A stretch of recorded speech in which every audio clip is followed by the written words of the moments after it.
everyone, it's Angela with Broadhead Memorial Public Library back with another episode of Have You Heard?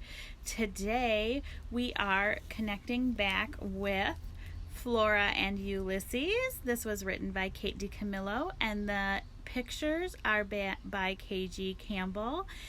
We do want to give a quick thank you to Candlewick Press for allowing us to share this story with our patrons this summer. So, where were we yesterday? Flora, who lives with her mom, was up in her room where she heard a racket in the backyard of her neighbor's house. She looked out the window and saw that their vacuum had sucked up a squirrel. She went to investigate, and that's where she met Ulysses. All right, let's find out what happens next. Chapter 11, A Gigantic Vat of Incandesto. She put Ulysses down on her bed, and he looked even smaller sitting there in the bright overhead light. He also looked pretty bald. Good grief, said Flora. The squirrel certainly didn't look very heroic, but then neither did the nearsighted, unassuming janitor, Alfred T. Slipper. Ulysses looked up at Flora, and then he looked down at his tail. He seemed relieved to see it. He lowered his nose and sniffed along the length of it. "I'm hoping you can understand me," said Flora. The squirrel raised his head. He stared at her. "Wow," said Flora. "Great. Okay. I can't understand you, and that's a small problem. But we'll figure out a way to communicate, okay? Nod at me if you understand what I'm saying, like this." Flora nodded. And Ulysses nodded back. Flora's heart leapt up high in her chest. "I'm going to try to explain what happened to you, okay?" Ulysses nodded his head very fast. And again, Flora's heart leapt up high inside of her, a hopeful and extremely uncynical kind of way. She closed her eyes. "Don't hope," she told her heart. "Don't hope. Instead, observe." "Don't hope. Instead observe" was a piece of advice that often appeared in Terrible Things Can Happen to You. And according to Terrible Things, hope sometimes got in the way of action. For instance, if you looked at your elderly Aunt Edith choking on a piece of steak from an all-you-can-eat buffet and told yourself, "Man, I sure hope she's not choking," you would waste several valuable life-saving Heimlich maneuver performing seconds. "Do not hope, instead observe" were words that Flora, as a cynic, found useful to the extreme. She repeated them to herself a lot. "Okay," said Flora. She opened her eyes. She looked at the squirrel. "What happened to you is that you got vacuumed. And because you got vacuumed, you might have, powers." Ulysses gave her a questioning look. "Do you know what a superhero is?" The squirrel continued to stare at her. "Right," said Flora. "Of course you don't. A superhero is someone with special powers, and he uses those powers to fight the forces of darkness and evil, like Alfred T. Slipper, who is also Incandesto." Ulysses blinked several times in a nervous kind of way. "Look," said Flora. She grabbed the Illuminated Adventures of the Amazing Incandesto off her desk. She pointed at Alfred in his janitor's uniform. "See," she said, "this is Alfred, and he's an unassuming, nearsighted, stuttering janitor who works cleaning the multi-floor offices of the Pawtucket Life Insurance Company. He lives a quiet life in his studio apartment with only his parakeet, Dolores, for company." Ulysses looked down at the picture of Alfred and then up at Flora. "Okay," said Flora. "So one day Alfred takes a tour of the Incandesto cleaning solution factory, and he slips. Alfred T. Slipper. Get it? He slips into a gigantic vat of Incandesto, and it changes him. And so now, when there's a great crisis, when malfeasance is apparent, Alfred turns himself into..." Flora flipped through the pages of the comic and stopped at a panel that showed the glowing, powerful Incandesto. "Incandesto," she said. "See, Alfred T. Slipper becomes a righteous pillar of light so painfully bright that the most heinous villains tremble before him and confess." Flora realized that she was shouting the tiniest bit. She looked down at Ulysses. His eyes were enormous in his small face. Flora tried to sound calm and reasonable. She lowered her voice. "As Incandesto," she said, "Alfred sheds light onto the darkest corners of the universe. He can fly. Also, he visits the elderly. And that's what a superhero is. And I think you might be one too. At least, I think you might have powers. So far, all we know about you is that you're really strong." Ulysses nodded. He puffed out his chest. "Flora!" shouted her mother. "Get down here. Dinner's ready." "But what else can you do?" said Flora to the squirrel. "And if you truly are a superhero, how will you fight evil?" Ulysses furrowed his brow. Flora bent down. She put her face close to his. "Think about it," she said. "Imagine what we might be able to do." "Florabelle!" her mother shouted. "I can hear you up there talking to yourself. You shouldn't talk to yourself. People will hear you and think you're strange." "I'm not talking to myself," Flora shouted. "Well then, with whom are you speaking?" "A squirrel."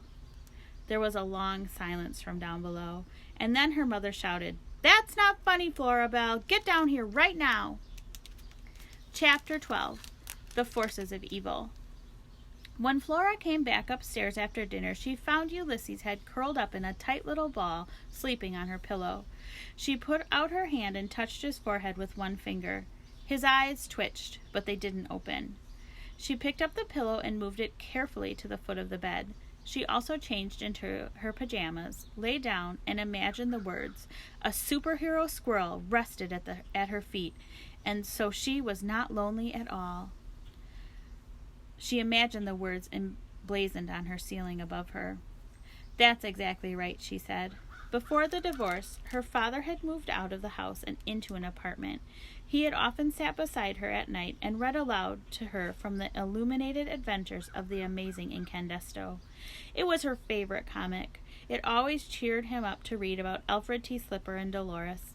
Her father did an excellent parakeet imitation. "Holy Bagumba," he would say in the voice of Dolores. "Wholly unanticipated occurrences." Unanticipated occurrences was what Dolores would say when something truly unexpected and unbelievable was happening, which was basically all the time. Life was pretty exciting when you were Incandesto's parakeet. Flora sat up and looked down at the sleeping squirrel. "Wholly unanticipated occurrences," she said. It sounded better when her father said it. Not that he said it these days. He didn't say much of anything anymore.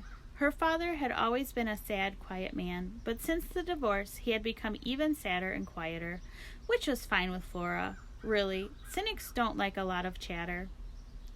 Besides, Alfred T. Slipper was a quiet man too. For instance, when he was on his tour of the Incandesto manufacturing facility and had fallen into the vat of Incandesto, he hadn't said a single word, not even "oops." Words had appeared above his head, however, and Flora's father had read those words to her so many times that she could recite them by heart.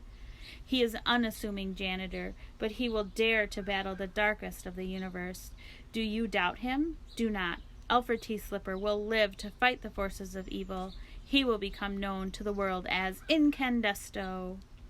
Flora lay back down. If the squirrel were in a comic, she thought, what words would have appeared in the space over his head when he was sucked into the vacuum cleaner? "He is an unassuming squirrel." Yep. But he will soon conquer villains of all stripes. He will defend the defenseless and work to protect the weak. That sounded good too. He will become known to the world as Ulysses. Holy Bagumba, anything could happen. Together, she and Ulysses could change the world. Or something. "Do not hope, instead observe," Flora whispered to calm herself down. "Just observe the squirrel." And then she fell asleep. Chapter 13. The Typewriter. He awoke in darkness. His heart was beating very fast. Something had happened. What was it? He couldn't think. He was too hungry to think. He sat up and looked around the room. He was in bed, and Flora's feet were in his face. She was snoring. He could see the outline of her round head. He loved that head. But man, was he hungry! The door to the bedroom was open. Ulysses got off the pillow and went out of the room. He crept along the dark hallway. He went down the stairs and past the little shepherdess. The house was dark, but there was a light on in the kitchen. The kitchen! That was exactly where he needed to be. He put his nose up. He sniffed. He smelled something cheesy. Wonderful. He ran through the living room and the dining room and into the kitchen. He climbed up on the counter, and there it was, a lone cheese puff perched on the edge of the red formica countertop. He ate it. It was delicious. Maybe there were more cheese puffs. He opened a cabinet, and yes, there was a big bag with the beautiful words Cheese-O-Mania written in golden script on the front of it. He ate until the bag was empty, and then he burped softly, gratefully. He looked around the kitchen.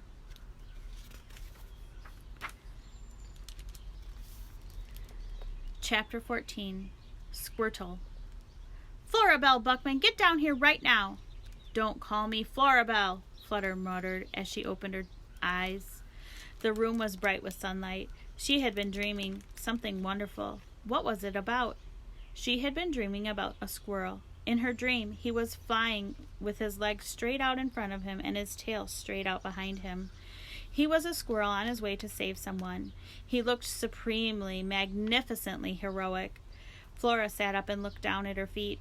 There was Ulysses sleeping on a pillow, and he didn't look heroic. In fact, he was glowing, just like Incandesto, except oranger.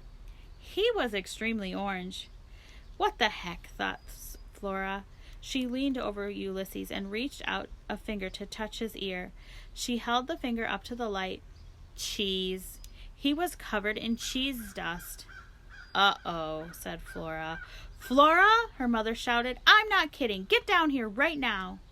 Flora went downstairs and past Marianne, whose cheeks were glowing a healthy and disgusting pink. You silly lamp, said Flora. Now, shouted Flora's mother. Flora broke into a trot. She found her mother standing in the kitchen in her bathrobe, staring at the typewriter. What's this? Her mother said. She pointed at the typewriter. That's your typewriter? Said Flora. She knew that her mother was absent-minded and preoccupied, but this was ridiculous. How could she not recognize her own typewriter? I know it's my typewriter, said her mother. I'm talking about the piece of paper in it. I'm talking about the words on the paper. Flora leaned forward. She squinted. She tried to make sense of the word typed at the top of the page. Squirtle. Squirtle, said Flora out loud. She felt a surge of delight at the zippy idiocy of the word. It was almost as good a word as tooty. Keep reading, said her mother. Squirtle, said Flora again. I am Ulysses, born anew. Do you think that's funny? Said her mother. Not really, said Flora. Her heart was beating very fast in her chest. She felt dizzy. I have told you and told you to leave this typewriter alone, said her mother. I didn't, said Flora. What goes on here is serious business, said her mother. I am a professional writer. I am under deadline for this novel. This is no time for hijinks. Plus, you ate a whole bag of cheese puffs. I did not, said Flora. Her mother pointed at an empty Cheese-O-Mania bag on the counter, and then she pointed to the typewriter. Flora's mother liked to point at things. You left cheese dust all over the typewriter. That's disrespectful. And you simply cannot eat a whole bag of cheese puffs. It's not healthy. You'll become stout. I didn't, said Flora. But there was another wave of dizziness that came over her. The squirrel could type. Wholly unanticipated occurrences. I'm sorry, said Flora in a small voice. Well, said her mother. She raised her finger. She was obviously getting ready to point at something again. Fortunately, the doorbell rang. Chapter 15. The Electric Chair. To say that the Buckman doorbell rang would be inaccurate. Something had happened to the bell. Its inner workings had become twisted, warped, confused. So so that instead of emitting a pleasant ding or bong, the doorbell now sent an angry, window-shattering, you guessed the wrong answer on the game show kind of buzz through the Buckman house. To Flora, the doorbell sounded like an electric chair. Not that she had ever heard an electric chair, but she had read about electric chairs and terrible things can happen to you. That particular installment of the comic had not contained any advice other than it would be best to avoid getting to a place in your life where you might have to face the electric chair and any noises it was capable of making. Flora had found it to be a vaguely threatening and not at all useful issue of terrible things. "That's your father," said Flora's mother. "He rings that doorbell to make me feel guilty." The doorbell buzzed and crackled again. "See?" said her mother. Flora didn't see. How could one person ringing a doorbell make another person feel guilty? It was ridiculous. But then, just about everything that Flora's mother said or wrote sounded faintly ridiculous to Flora. For example, on feathered wings of joy. Since when did joy have feathered wings? "Don't just stand there, Florabelle. Go open the door. Let him in. He's your father. He's here to see you, not me." The electric chair knell of the doorbell sounded through the house again. "For the love of Pete," said her mother. "What's he doing? Leaning on the thing? Go let him in, would ya?" Flora walked slowly through the dining room and into the living room. She shook her head in amazement. Upstairs, in her room, there was a squirrel who could lift a vacuum cleaner over his head with one paw. Upstairs in her room, there was a squirrel who could type. Holy Bagumba, thought Flora. Things are going to change around here. We're going to be vanquishing villains left and right. She smiled a very large smile. The doorbell gave another outraged sizzle. Flora was still smiling when she unlocked the door and opened it wide. Chapter 16. Victims of Extended Hallucinations. It was not her father at the door. It was Tootie. "Tootie Tickum," said Flora. Tootie stepped through the door into the living room, and then she stopped. Her eyes widened. "What in the world?" she said. Flora didn't even bother to turn around. She knew what Tootie was looking at. "That's the little shepherdess," said Flora, "the guardian of lost sheep and light, or something. She belongs to my mother." "Right," said Tootie. She shook her head. "Well, never mind about the lamp." She took another step closer to Flora. "Where's the squirrel?" she whispered. "Upstairs," Flora whispered back. "I've come to check and see if I think what happened yesterday actually happened, or if I'm the victim of an extended hallucination." Flora looked Tootie in the eye. She said, "Ulysses can type." "Who can type?" said Tootie. "The squirrel. He's a superhero." Tootie said, "For heaven's sake, what kind of superhero types?" That was a good and also slightly disturbing point. How exactly was a typing squirrel going to fight villains and change the world? "George!" shouted Flora's mother. "It's not Pop," Flora shouted back. "It's Mrs. Tickum." There was a silence from the kitchen, and then Flora's mother came into the living room with a big, fake adult smile plastered on her face. "Mrs. Tickum," she said, "what a lovely surprise. What can we do for you?" Tootie smiled a big, fake adult smile back. "Oh," she said, "I just came to pay Flora a visit." "Who?" "Flora," said Tootie. "Your daughter?" "Really?" said Flora's mother. "You came to see Flora?" "I'll be right back," said Flora. She ran out of the living room and through the dining room. "What a truly extraordinary lamp," she heard Tootie say. "Oh, do you like it?" said Flora's mother. "Ha!" thought Flora. And then when she was out of the dining room and into the kitchen, she ripped the paper out of the typewriter and looked down at the words. They were absolutely not a hallucination. "Holy Bagumba," said Flora. A loud scream echoed through the house. Flora took the paper and shoved it down the front of her pajamas and ran back into the living room. Ulysses was sitting on top of Mary Ann, or rather, he was trying to sit on top of Mary Ann. His feet were scrambling to gain purchase on the little shepherdess's pink-flowered lampshade. He paused in his efforts and looked at Flora in an apologetic and hopeful way, and then he returned to wobbling back and forth. picture. "Oh my goodness," said Tootie. "How did it get in here?" shouted Flora's mother. "It just came flying down the stairs." "Yes," said Tootie. She gave Flora a meaningful look. "Flying. It absolutely scared the living daylights out of me and Mrs. Tickum. We screamed." "We did," said Tootie. "We screamed. There's just no end to the excitement. If that squirrel breaks my lamp, I don't know what I'll do. Mary Ann is very precious to me." "Mary Ann?" said Tootie. "I'll just get him off the lamp, okay?" said Flora. She put out a hand. "Don't touch it!" screamed her mother. "It has a disease." The doorbell, as if it were echoing Flora's mother's advice, buzzed its terrible warning buzz. Flora and her mother and Tootie all turned. A small voice called out. The voice said, "Great Aunt Tootie?" All right, well, I think we will stop there for today. If you are participating in our summer reading challenge, be sure to write down 20 minutes on either your paper log or enter it into our Beanstack app. We will be back tomorrow with more of Flora and Ulysses. All right, everyone, have a fantastic day. Bye.